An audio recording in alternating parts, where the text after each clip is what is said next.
Someone turns to Reddit when their brother is in danger of dying in the Buffalo blizzard of 2022. Some general info from the reposter. Buffalo, New York is known for its snowy winters. But the blizzard of 2022 has been called the storm of a lifetime. 48 inches, 122 centimeters of snow fell in about 48 hours. With the wind chill, the temperature was 34 C. The conditions were so bad that emergency services were suspended. 40 people died. I am not op. Original post from U. Junzaman in R. Buffalo on December 23, 2022 and from U. Spore 211215 on the same day. Trigger warnings, none. Mood spoiler. Positive. Less than I did a little light editing to try and tie these posts together. First post. https www.reddit.com/r/buffalo/comments/zdxx8/I need urgent help. My brother got stuck in his car since afternoon. He is near less than address removed. He is running out of gas. We tried our best to reach out to fire department, police and tow companies, but didn't get any help yet. Please someone help me. Any help, suggestion would be really appreciated. A comment from a local about the conditions in the area. Volunteer firefighter here. Our trucks cannot move in this snow. We are getting stuck. We cannot get to anyone at the moment. At least 50% of the town's fire apparatuses are stuck somewhere. I hate to say this, but if you can contact him, tell him help is probably not coming. He is going to have to get resourceful. Knock on doors, do something. There is nothing we can do at the moment. We are snowed in the fire hall. Comment from another poster. Spore 211215. I live close by. I can bring some gas and warm clothes possibly. If he's up for it, I can walk him back to that fire hall. I live near that area. A new post written by Spore 211215. https www.reddit.com/r/buffalo/comments/zuconj/comment/j1l1y6n/. Context equals 3. Saw another post on here saying someone was stuck on less than street removed near crabapples. Well, I think to myself, hey, I only live about half a mile from there. I bet I could help this person, and make the decision to go. He's been stuck there all day and his clothes got wet from the snow trying to leave, so I knew he was in need of help. So I'm getting myself ready. I grab what little gas I have. I grab some food and water in case he needs any. And some new warm clothes and a blanket for him. Then I gear myself up. I put on some thick hiking socks, sweatpants, a backpack to carry my gear, puffy snow pants, a Hanes white tee, 2 sweaters, a jacket, a high-vis vest, thick leather winter gloves, insulated winter muck boots, a headband, and a motorcycle helmet to try and combat the snow and wind. So it's time to head out. It's about 11 p.m. Wind gusts are still ripping outside and snowdrifts can bring the visibility down to 0. The motorcycle helmet is a mixed bag of being a help and having snow stuck in my face. But overall a good choice. Now let me tell you that going to get this man was difficult. I'm a taller man myself, so the snowbanks weren't as much a struggle for me. But unfortunately, when the snow drifts go up to my mid-thigh and every step has my foot drop all the way down into the snow with no resistance, it leads to just walking becoming a big task in itself. So I'm making my way down the street. And it is difficult. I get that I'm wearing a motorcycle helmet and it's hard to breathe in that. But even when the visor was lifted, it was still hard to breathe. Not only from the snow constantly blowing in my face, but also the fact that it was hard to walk. I'm in decent shape, but walking through those drifts is no easy task. Eventually I make it down my street and a few streets over. switching between easier and near impossible spots of walking along the way. I get to an automotive business and their building blocked a lot of the snow, which let me walk like normal for once in a long while. I keep tracking, but now I'm near a main road without buildings as densely packed, so the snowdrifts are blinding at points and I need to focus on buildings and objects to know where I'm going.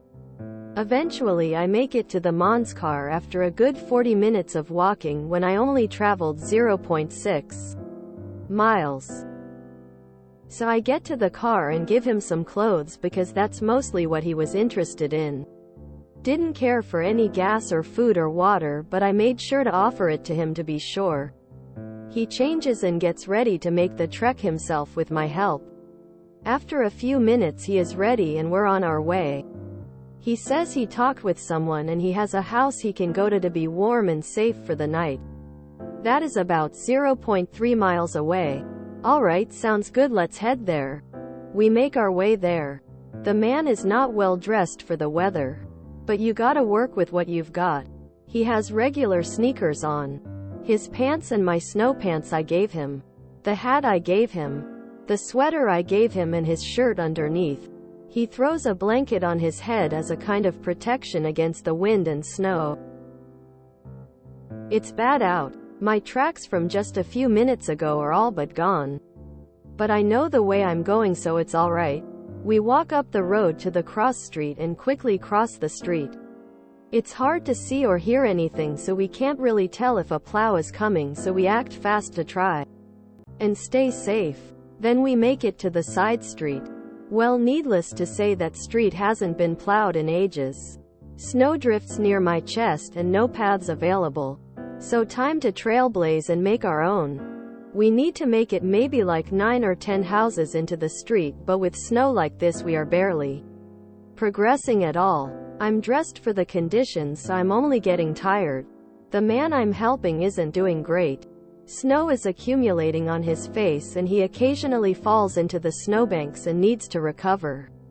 When we get near houses that block the wind, we take a break and relax because we need the energy to make it to this house and can't give up.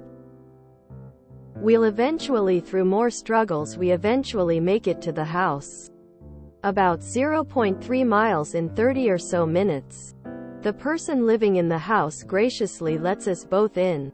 I recover by warming up a little bit. The snow that accumulated on my just starts dripping and melting, which I know is a bad sign for me.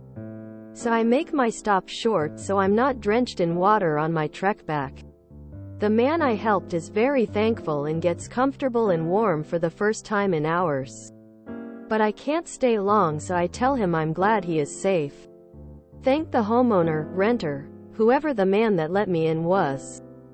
Now on my way back home. It's a few minutes after midnight. Made it about a mile in about an hour. Not great, but it is what it is. It's another 0.6 or so miles home.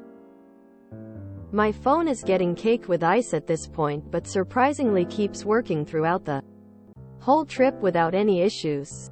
Time to make my way back. I can actually see my trail this time, so I utilize my previous steps to try and make my walk back a little bit easier. I'm starting to struggle, but no, I can't stop. Eventually I make it back to less than street removed and see a front loader messing around with some snow. For I'm assuming emergency vehicle traffic. His windows are all iced and fogged up and I can't tell if he even sees me. I've got my mission, so I stay the hell out of his way and keep on going. I give a wave and a thumbs up and keep making my way back home. Cross less than street removed quick because now I know the plows are around, so I gotta be out of their way. Back into my neighborhood. Now my trail is gone, but I know where I'm going. Or at least I think I do. And I keep making my way. I take a pit stop and call the girlfriend at home and let her know I'm okay and all that jazz so she can relax. Phone call ends and I keep making my way. Snow is blocking up my visor and I have been constantly raising and lowering it this whole trip. Fog and ice is really blocking my vision, so I essentially need to keep the visor up to see and only Lower it now to catch my breath or block the heavy snow gusts. My progress is really slowing now and my right leg is starting to hurt. Feels like I'm pulling something near my hip. Oh well, that's unfortunately not something I can dwell on while in the streets in a snowstorm. I keep making my way at a severely reduced pace and take a turn onto my street. Unfortunately, I was a bit exhausted and confused and made the turn one street too early and realize that about halfway down the street. Weighing my options, I decide I can't really keep going forward here without risking wasting even more time trying to get home. So I backtrack to where I made the wrong turn and continue on the correct path. Eventually, I make it one street further and make my correct turn. I am getting exhausted and my leg is really starting to bother me. No matter. Gotta keep on going. I hook a left and am on the final stretch home. Foot trail is gone again, so I'm on my own for making a path. Snowdrifts are getting bad and extremely difficult to get through. I start counting my paces and can only make between 10-25. Usually only 10. Before I need to stop and catch my breath. Gotta keep going. That trails on for a while. Eventually I start walking right up against people's houses if the snowdrift made a path to walk where there was less snow. I'm close to home but very, very tired. Thankfully for the most part the snow is at least at my back on this path.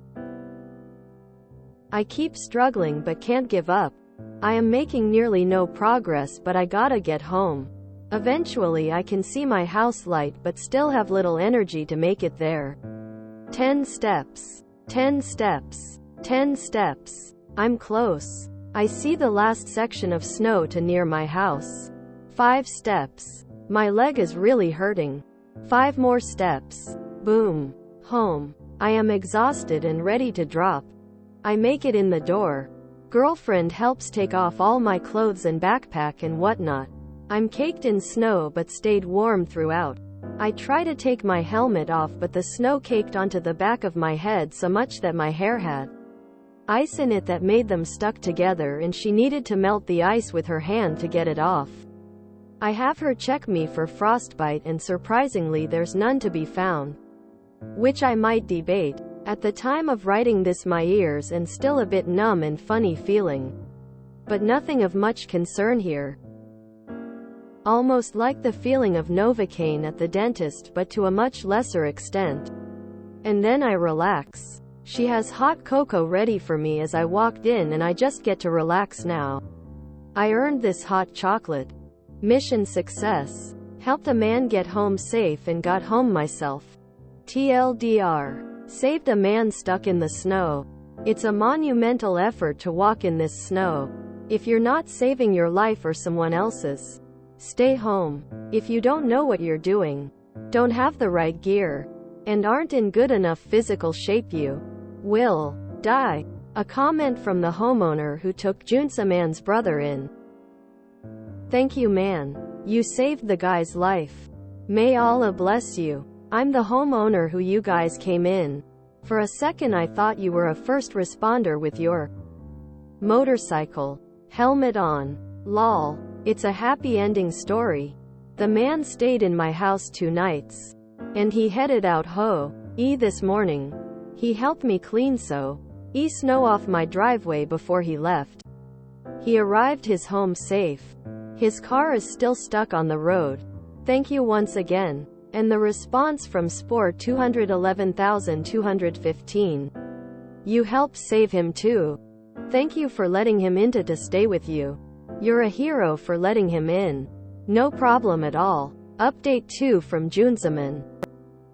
https www.reddit.com/r/buffalo/comments/zuovic0/shoutout to uSpore 211,215 for saved my brother. Last night I made a post to ask for help for my brother who stranded on the snow. After posting I got lots of suggestions and advice. Then from nowhere this man came and offered this help. Shout out to this kind human angel. Spore 211215. for helping my brother out of the snow in Buffalo last night. This man deserves all the love and prayers and gratitude for risking his own life to help save the life of a stranger. My family will forever be indebted to him. And I just want to help spread his story in hopes of spreading some good news during this holiday season. Please help me in making this local story known. Thank you and happy holidays. He was smart to backtrack when he realized he took his turn too early. I thought he was going to cut through a yard or something. Getting disoriented in low visibility is a fast way to get into trouble. Where I'm from, in Western Canada, there's practically an oral education of all the things that you should not do in a blizzard. But they unfortunately mostly come down to being prepared, keeping your car full of gas, always traveling with a sleeping bag, winter clothes, and an emergency kit in the car, etc. I'm so glad to hear about someone making the effort to help and getting back safely. I read the article about the man who broke into a school, and it was just awful reading how many people refused to open their home in a blizzard. My dad always refused to lock the house, or even the fuel tanks on our farm, saying that if anyone came by and needed help when we weren't home, they should be able to get help anyway. Thanks everyone. I'm not advocating breaking the rules here, but I appreciate all the thanks you've given me. When I get the time, motivation, I'll reply to a lot of the stuff in the comments here too for any details missed or left out from anything I've already said. Thumbs up. Edit. I appreciate all the awards, but please don't go out of your way to do that for me. The man I saved called me a few days later and was begging to give me a gift, but I told him to just enjoy some time with his children. Come to think of it, I should add that part to the story. He and his family were quite appreciative. It's chilling how 1.5 miles was a full-blown ordeal for a fit and tall guy with plenty of weather suitable gear on. 40 minutes out, 30 minutes to the place, and over an hour to get home. I honestly think if it were me, I couldn't physically accomplish that right now. He really did save that guy's life and was able to make it home himself safely too. I had to keep reminding myself the guy got home safely since he could write up his experience. What a harrowing tale. The post from Spore read like a horror movie. This is the only time I've wanted to brigade someone just to give that Redditor awards for helping that man who was trapped in his car. Reading that was harrowing, and I'm floored that someone put themselves in harm's way for a stranger. What a great update post. P.S. I won't award that guy or otherwise break the rules. I'm just saying that I want to in order to show respect to that guy. Heroes don't wear capes, but sometimes they wear motorcycle helmets. That guy told a heck of a compelling story. I was actually getting really worried and had to tell myself that he must have survived if he's been able to write and post the comment. I grew up in Western NY, so I was following the blizzard closely and reading this and other stories of heroic and generous acts in real time. Spore's account was one of the best I saw at conveying what it felt like out there. It reminded me of accounts of wilderness expeditions gone wrong, except this was in an urban area. Very thankful he was able to rescue OOP's brother, and heartbroken for all those who lost loved ones to this disaster. Can we have this one be our 2023 wholesome winner? Let's see if we can make being kind and helping others competitive. Lol. Remember to keep a gear bag in your car, kids. Thermals, a coat, snow boots, snow pants, duct tape, water bottle and filter, a couple of cans of food, some non-electronic entertainment. Remember, if you get stuck, the best thing you can do is wait it out usually, and it's a lifesaver to keep your mind occupied. Flashlight, 25 lighters and fire starter. and a winter sleeping bag. Just an interesting observation from someone who spent several decades of their life in Buffalo. The size of the storms in Buffalo is determined by the freezing of Lake Erie. Early in winter, when the lake has not yet frozen, the storms pick up moisture from the lake and drop it on the city. When the lake freezes, that calms down quite a bit. If global warming results in the lake freezing later, or not at all, the storms will be much worse and more frequent. I read an article about a guy breaking into a school and getting like 20 people and some dogs safely inside during this blizzard. It is wild how dangerous this was. Thank God for these sorts of people like him and Spore, and that they weren't killed trying to help others. Reading Spore's post is horrifying. I hope his ears are okay. He earned that hot chocolate like hella. I'm tearing up. What a wonderful person to go through so much to help a stranger. He risked a lot doing that. So grateful that everybody wound up safe. I'm in tears of relief. The Walking Good Samaritan's account was as riveting as the accounts of climbing Everest. I really wish I could show this story to one of my coworkers.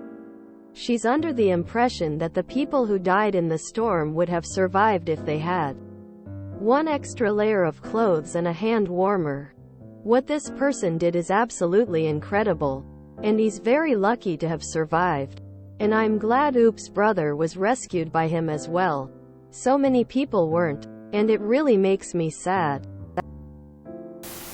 You, Spore 211,215, you are so FCKING amazing.